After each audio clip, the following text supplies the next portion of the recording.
Hi Raven, big fan here. I've been listening to all of your videos for a while now, and I thought that I should share a very scary story that happened to me. What happened to me didn't freak me out as much at the time, but over time, the more I thought about it and what almost happened to me, the more terrified I got. I think it's because my brain blocked what happened, and that it was so scary that I felt numb for a while. My brain has always tended to be good at blocking out traumatic events. This is kind of a long story, so I apologize. This happened back in the fall of 2017. I was almost 22 at the time, and my friends and I were first semester seniors in college. My super close group of friends consisted of 5 of us, 2 guys and 3 girls, me being one of the 3 girls. I'm going to change all of our names, including my own, for privacy. Our group consisted of myself, Girl 1, Daniela, Girl 2, Nicole, Girl 3, Marie, Guy 1, Jack, and Guy 2, Nolan.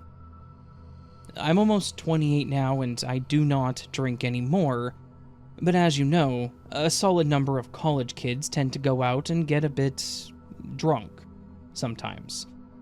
Perhaps a bit too often. My friends and I, on the weekends, were some of those back in the day. It was Jack's 22nd birthday, and he was throwing a birthday celebration dinner. And then, after the dinner, the plan was to go to an area of the city that had a strip of bars and nightclubs. It wasn't the first time that we'd been there, and I didn't like to go often because it was at times a questionable area, but alas, I wanted to be there for my friend's birthday. So, after our delicious dinner, I tagged along and we went to the party strip. We went to about 4 bars and nightclubs until I realized I had regrettably gotten a bit too drunk. Nicole had as well. I asked Nicole if she wanted to go Uber with me home, but Nicole was the kind of girl who would keep going, no matter how drunk she got. I, on the other hand, always chose to stop when I hit a certain point. Even when really drunk, though, I always still remembered everything. And I never drank myself into a blackout. Marie, who is now my ex-best friend for many reasons, wanted to stay and had no thought in how I would get home. And Nicole, who I'm still close with to this day, considered going with me. But then Jack and Nolan stepped in, asking me if I wanted them to take me home. And that's when I said, "No, it's fine.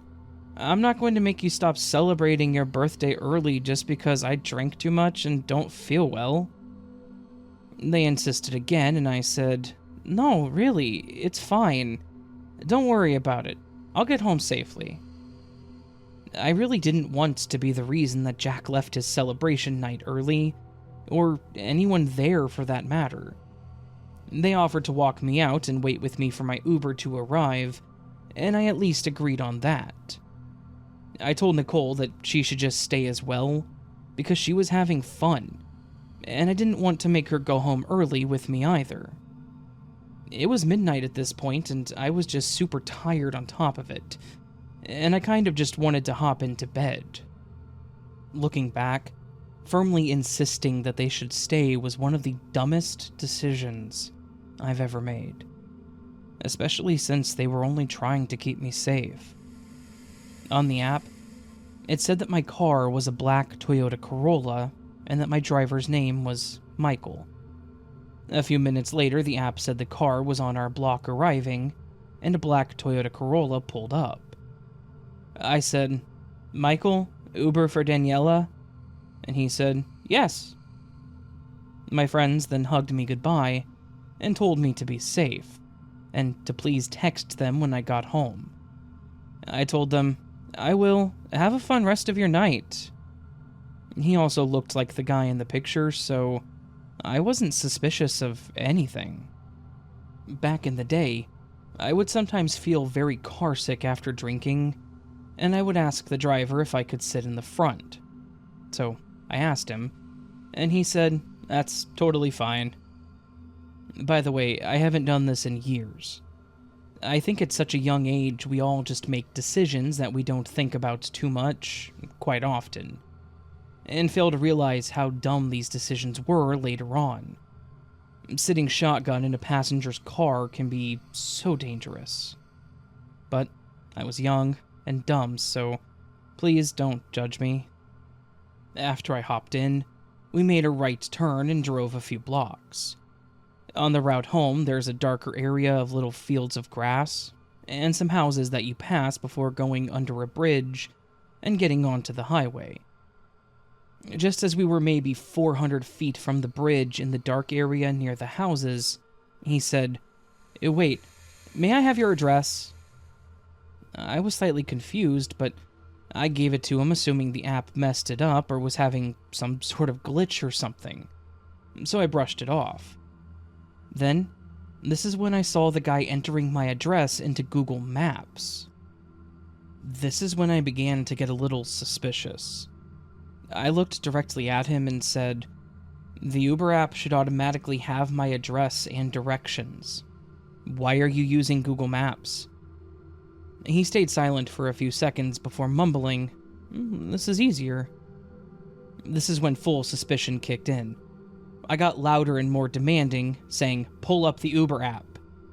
He looked at me as if he was taken aback. This is when my Uber driver, Michael, messaged me, asking me where I was standing, so that he could pick me up. My blood ran cold. I asked, "You aren't actually an Uber driver, are you?" He looked at me quietly and said, "No," with a weird smirk on his face. Now, I knew that I was likely in some serious danger.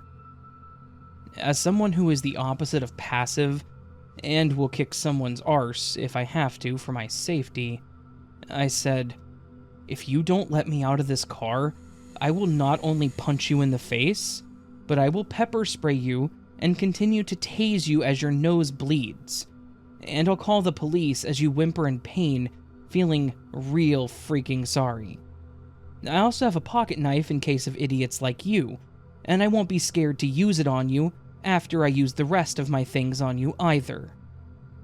To be honest, all I had on me was my fist ready to punch, but he didn't know this. I had to be intimidating, and make it seem like I had on me some things that could really hurt him. He backed slightly away from me with his back towards his left corner of his seat. I then demanded, "Stop this car now, and let me the hell out." He looked really shocked, and he pulled the car to a halt. I then asked, "Why the hell did you even pick me up?" He stayed silent, looking really shocked. One, as if he didn't expect me to figure out this soon, and two, that I would threaten him this badly, and be more than happy to fight back. He gave a look that kind of said, "This one isn't worth it."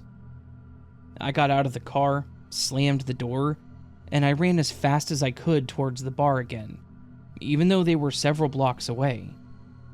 I made it about 2 blocks before this guy finally put his car in drive and sped away really fast. I was still mortified, and still being in a super dark area near the houses was a huge insult to injury. Luckily, this guy was nowhere in sight. Why the 2 cars were the exact same? I guess just horrible luck and a horrible coincidence.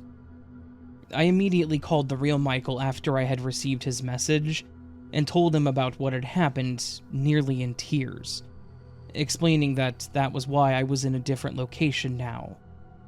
The real Michael was such a kind and caring godsend. He said, "Oh, no, I'm so sorry that just happened to you." He told me to stay calm, to stay on the phone with him, and to give him the description of my exact location and what I was wearing so that he could more easily spot me, and said that he would be there to pick me up as quick as possible.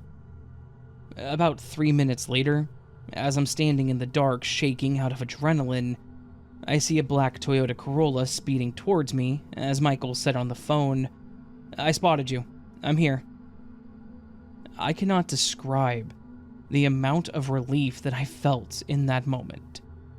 I hopped into Michael's car and he said that what just happened was so scary and that I needed to be more careful out there.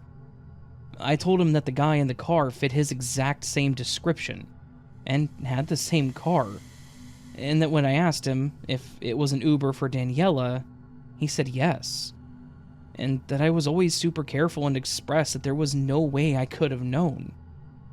Michael was really shocked to hear of this coincidence, but was super concerned and caring. He asked me if I needed him to take me to the police station, and said that if I needed him to, that he would turn his app off after getting there, and that I wouldn't have to worry about any charges for the ride home. I said I was super thankful, but that I would just call the non-emergency line and file a police report when I got home, and that I just wanted to get home. He understood, and said that he had 2 daughters himself, and knowing that I was someone's daughter, it hit an extra protective, worried nerve in him. I immediately knew that he was a safe person to ride home with, even before I got into his car with how he spoke on the phone. He helped me calm down, and when he got me home, he waited until I entered my apartment building, and once I finally got inside my apartment, I gave him one hell of a tip for saving me from this situation. Because between the time the guy sped away and Michael picked me up, it had only been a few minutes. Who's to say that guy wasn't going to turn back around? After I got home, I called the non-emergency line and filed a police report, but there was only so much they could do, since all I could give was the guy's car model and what he looked like, and where he picked me up. I was in too much of a fight-or-flight mode when it all happened to look at the license plate or take any pictures. I wish that I had, but my only focus was to get out of that car and get away from whoever that man was as fast as possible. I told my friends what happened the next day, and they said that they were not letting me go home alone ever again, no matter the circumstances. And I appreciated them for that.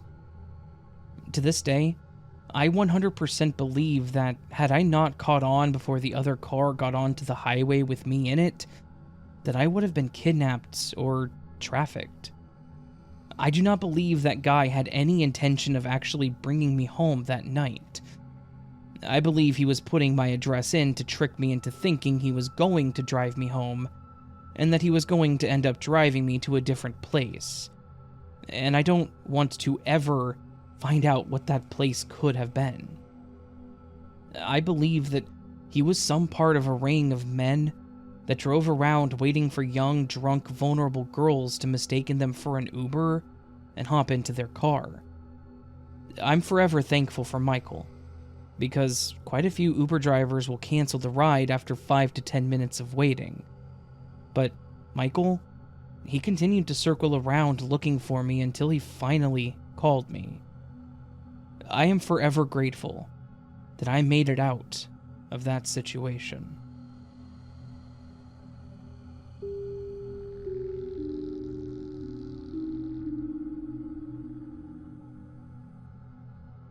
I have always been the kind of person that likes to take night drives.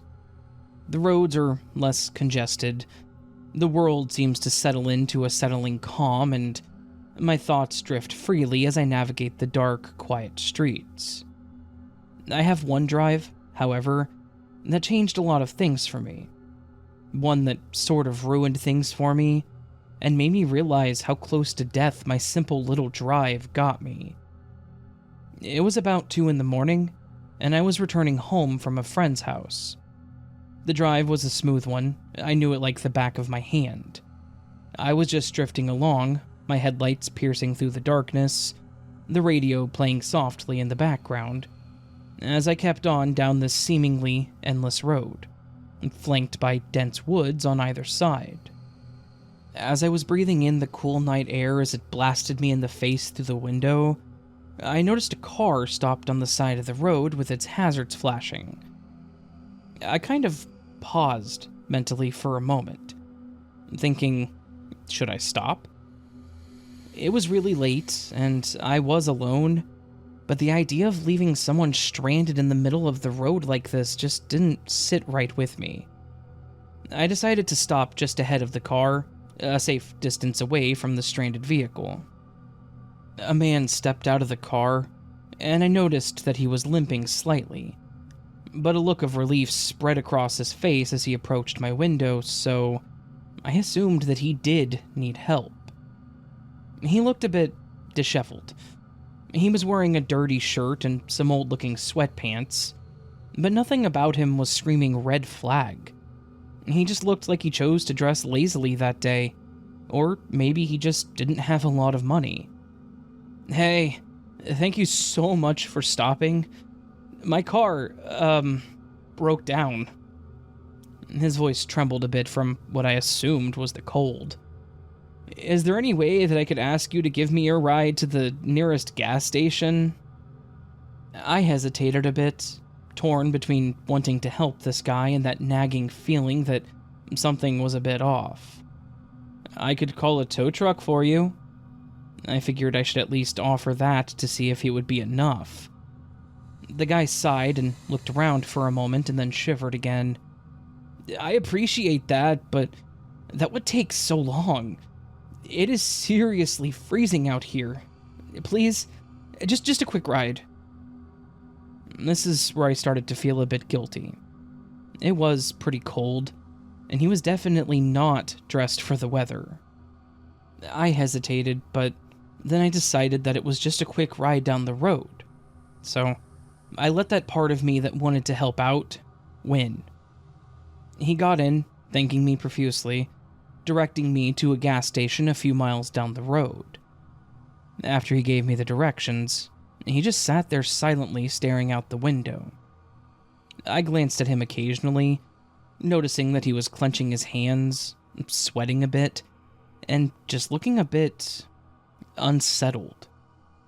This kind of bothered me, since he said that it was too cold outside, but now he was sweating. It wasn't that hot in my car.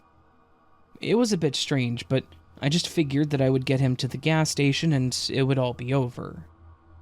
We finally arrived at the gas station.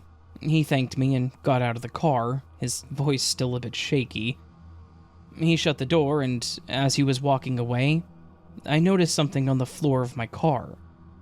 I was about to roll the window down and call out to the guy to tell him that he dropped something, but when I clicked on the cab light, I noticed what it was that was on the floor. It was a knife. A small kitchen knife, smeared with blood. After a second or two, it kind of clicked. He was holding this knife in his pant leg, and that's why he was limping. It must have fallen out during the trip, and I guess that he just didn't notice that it wasn't there anymore, because he was walking towards the gas station. I immediately grabbed my phone and called 911, telling them that I just gave a ride to a guy that I think may have stabbed someone. I had to explain the whole situation, and as I was doing so, I thought about the car. I realized that he was in the seat, but I didn't see him driving it. I just saw him get out. And he didn't want me to call a tow truck, which made me think that maybe his victim could have been in the car. To wrap this up, I drove back in the direction of the car with 911 still on the phone, informing them where I was going, and I told them that I would wait for the officers. I had to give them all the information that I could. What the guy looked like, what he was wearing, everything he'd said. I will also note that there was no one in the car, so I was wrong on that thought. They took the knife, obviously, and they took his car, and I was questioned a lot about the whole thing. After a while, I think they were satisfied that I wasn't involved, but they told me that they would give me a call if they had any further questions.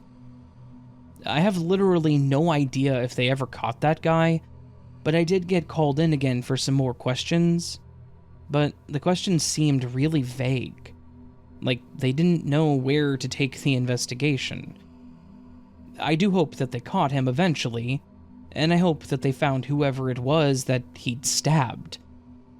To this day, I cannot shake the visual of that man as he got out of my car. I will remember his face for probably the rest of my life. And, with all this said, I hope that he and I never meet again.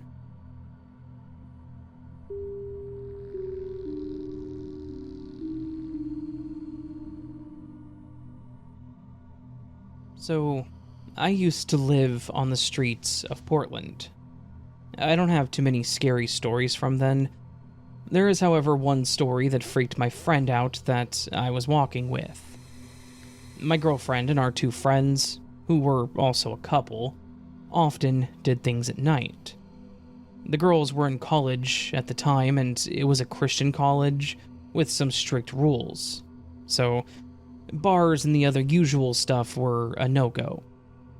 So we would drive to some places that we hadn't been and just wander. Here is where I have to explain something. I am a big guy. I was 6 foot, 5 inches, and around 300 pounds. I had worked as a security guard, furniture mover, and I lumped loads for truckers. I was still pretty fit. In high school, I played football and trained in various martial arts. This means that my friends were more than happy to wander into places that we shouldn't be because they had me around. I was always paying attention. I would tell them that we needed to move to the other side of the street to avoid some people or owly mouths that I didn't like. This is all to say that they felt protected when I was around, and would often not think about the dangers around them. Enough backstory. Now to the story. My group was wandering around near the event center in Portland, the one off of the freeway. I think it's called Rose something.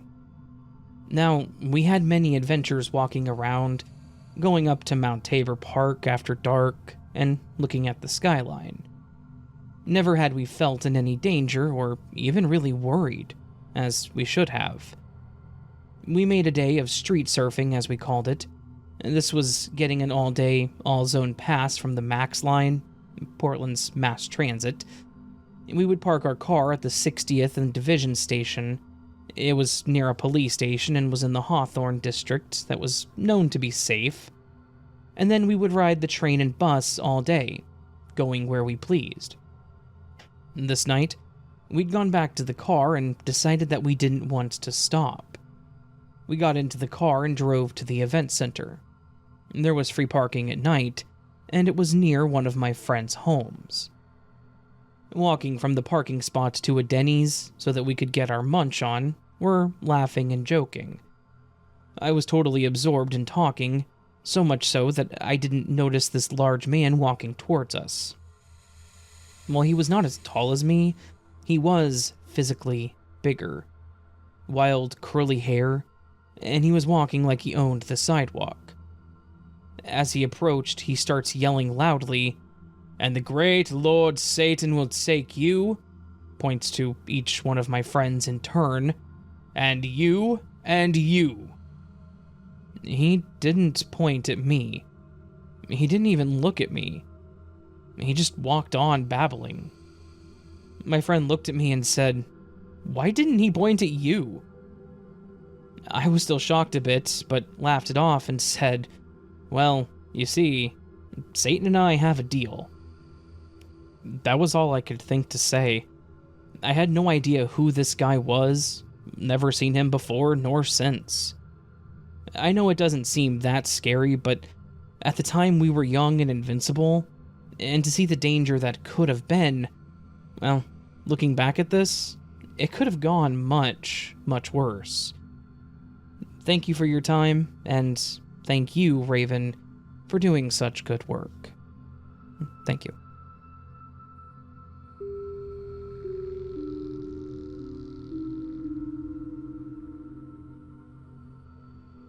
Hey, okay. I'm not sure where to begin. This isn't one of those, "oh, he looked at me funny in the grocery store, let's not meet" kind of stories. My life was actually in danger. and I wasn't sure if I was going to make it out alive. I hate those stories where someone is looking at someone strangely and that ends up being their story. I live on a property in a rural country town. It isn't close to the town itself, and is about 15 to 20 minutes away. I can't see my neighbor's house, and they certainly can't see mine. The property is about 100 acres of land, some bushland with some paddocks and a small garden close to the house. We have 3 guard dogs to alert and, well, to bite anyone who gets too close. Even though I'm an adult, my parents don't like leaving me at home alone at night. And before this happened, I thought they were being ridiculously overprotective of me. I was settling in for the night with a movie, some popcorn, and I was waiting for a friend to come meet me. We have gates, but they're mostly left unpadlocked. Basically, the unspoken rule is if you open a gate, you close it. Mainly so livestock doesn't get out of the paddocks. Anyway, sorry, you'll find that I tend to ramble a lot. My friend texted me telling me that she would be running a little late. This isn't uncommon for her, as she is pretty terrible at time management. I settled down in front of the TV, and then I heard the dogs barking. They're idiots, and sometimes will bark at a mob of kangaroos jumping past, or I thought they were excited because my friend got here. It was aggressive, and I heard a loud yelp. I got up and grabbed my crowbar ready and peeked out the window. I saw my dog running back to the house, limping, and I opened the front door to let him in. He was bleeding. Oh, it was on. I didn't immediately call the police because, 1, it would take them a long time to get out here, and 2, I didn't want to call them if this was just a feral dog or something. They would never let me live it down. It looked like someone had possibly stabbed him, but it didn't look like it hit any vital organs. I wrapped towels around him, hugged him, and told him he would be okay. I was really scared. When I looked back, there was a scruffy and dirty-looking man standing at the window looking in. This wasn't really uncommon. People would go for a walk in the bush, not understand how to get back, and then follow the nearest road. It was weird how he didn't call out, and didn't look like he'd been stuck outside for a while. So I asked him, "Are you alright, mate?" He knocked again. "Can I come in?" Now, normally if my family were home, we may let him in and call the police, and then the cops would just drive them home or wherever. I didn't want to let a random man into the house, though. My dog's barking and snarling. He has a scary bark, and it tends to keep people away. "Do you need me to call the cops, mate?" My tone was a lot less friendly and more concerned this time. "No, don't call the cops. Let me in. I want to come in," he demanded, and then shook the doorknob roughly. "Now piss off," I said. I picked up the phone and called the police. Now, even if the cops left immediately, it would still take them a good amount of time to get to the property, and the creepy leer on the man's face told me that he must have known that too. The operator answered me. I told her that I needed the police and that there was a man trying to break into my house. He then broke the glass with something in his hand and was trying to open the lock. I screamed and backed up, and then ran toward the back of the house and opened the door to run out. I hated leaving my dog locked in another room. He grabbed my arm, and he yanked me backwards. He said something to me, but I couldn't quite make it out. We struggled for a while. He kept trying to pull open my shirt, and I was screaming. I was punching, biting, kicking him. I wasn't going to go down without a fight. My dog then pushed through the door, that little legend. Even when he was injured, he still came to help. He grabbed this guy's arm, bit down, and he shook.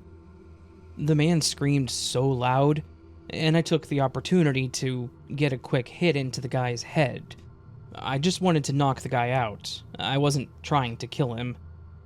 When he was on the ground, I pulled my dog off of him and we sat nearby. I held a knife in my hand and just hugged my dog. He was bleeding, but it wasn't lethal. As I thought, it took the cops a while to get there. The Ambos came too and took care of us. He woke up and told them that I went crazy and that my dog was rabid and vicious. They didn't believe him. My parents panicked when they got home, but they were happy how I handled myself. We obviously pressed charges against him, and screw that guy. And Chief, my dog, and my savior, got stitched up and is still kicking. He gets treats all the time, and honestly, he's spoiled rotten. We upped the security at the house, just in case it ever happens again, but I doubt that it will.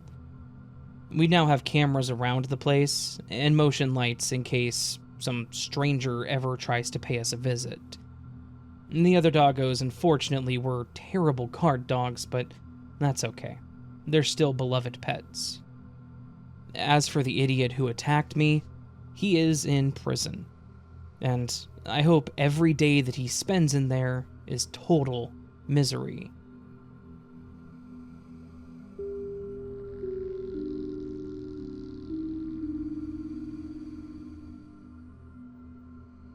As I've mentioned before, I'm a big guy, 6 foot, 5 inches, and 300 pounds.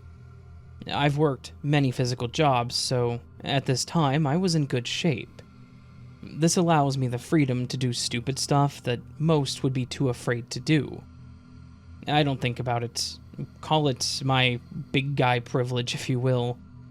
I would often take walks late at night, most of the time with friends, but at this time I was living on the streets of Portland out of my car. I did this by choice. My sister lived across the Columbia, and I could stay there whenever I wished. Just most of the time I didn't feel like going back there. I would have to be back in the morning anyway for work. I would also have bouts of insomnia, times when I just couldn't sleep. See, I was used to physical jobs, and at the time I'd landed a desk job, and I had to burn off a lot of energy. So, I would choose a direction and walk. That night, I went to Old Town / Chinatown. That's what it was known as at the time. This is not a place for a young white guy to be in, but I was ignorant of that fact. I loved the area, the very ethnic style of the buildings, at least their facades. The smells and the people, they were always so nice to me. There was a pizza place that I loved and had been to often, but was closed at this time, so I was just wandering when I heard something behind me. Looking back, I saw a couple of guys walking the street like me. No problem. I turn and just keep on walking. After some time of aimless wandering, I hear more noise behind me. Now, there are like 6 guys walking in a group. Thinking nothing of it, I just keep going. Now, I have to say that I was walking down alleys, looking at storefronts. I was just stopping at anything that caught my eye. The group of guys probably thought I was looking for some place to break into. At that time, though, I was getting a bit worried. As Ron White once said, I don't know how many I could take, but I knew how many they were going to use. I started getting scared as they were getting closer and closer. I saw a phone booth, yes, this was that long ago, and I stepped in. To this day, I have no idea why I did that, but it may have saved me. In that phone booth was a card for a Baptist church. It took me back to the crazy guy at Denny's in my previous story, and I decided to go for crazy and act like a preacher. Now, I was raised in a very Christian household, almost cult-like, so I knew the Bible backwards and forwards. I started yelling out verses into the receiver, which was not connected to the phone. I was just holding it up in front of me like a microphone, talking about the wages of sin and how only the Lord can save. I turned and walked through the group of men belting out verse after verse. I probably scared those poor guys, who were most likely just trying to protect their homes. To this day, I do feel kind of bad about it, but I also never walked there again at night. I hope from time to time they think of this story and laugh about it like I do, even though at the time, I was scared stupid. And thanks again, Raven, for doing such a good job bringing life to these stories.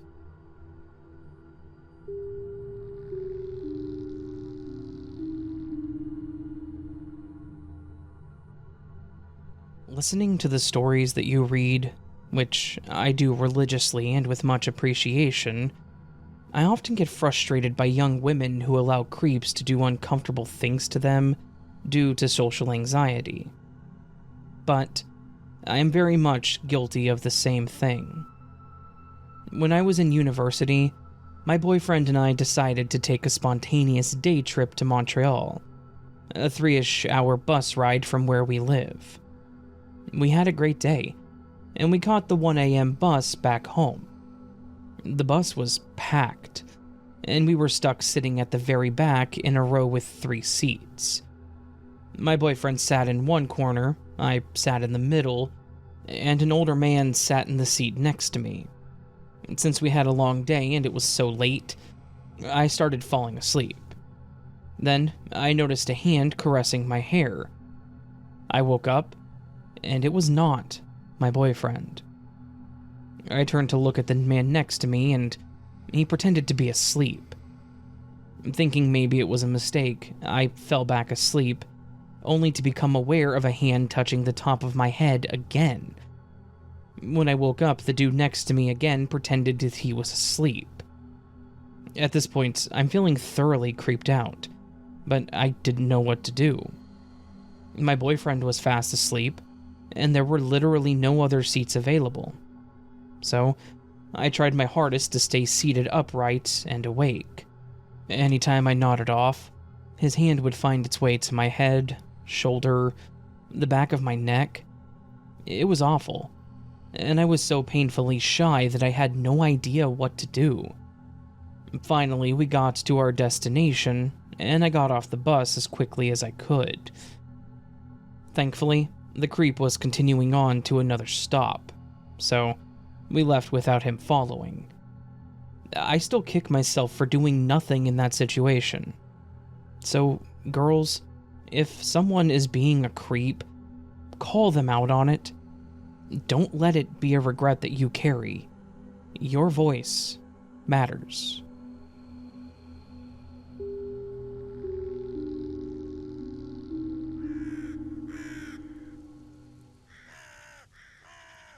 So that, my friends, was a collection of some scary Stalker and Stranger story. More stranger than Stalker this time around, but that's just the way the cookie crumbles, right?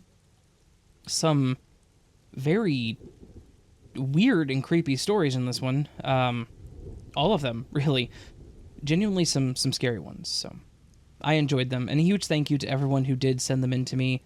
All of these were submitted, actually, so yeah, that's awesome. It's a rarity to get one of these videos where every single one was submitted. I usually have to go to Reddit for 1 or 2 of them, but these were all sent directly to me. So again, thank you to each and every single one of you who sent them in.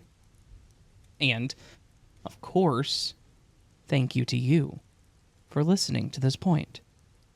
If you listened to this point and you want to have fun with it, leave me a comment down below with an emoji. Any emoji you choose.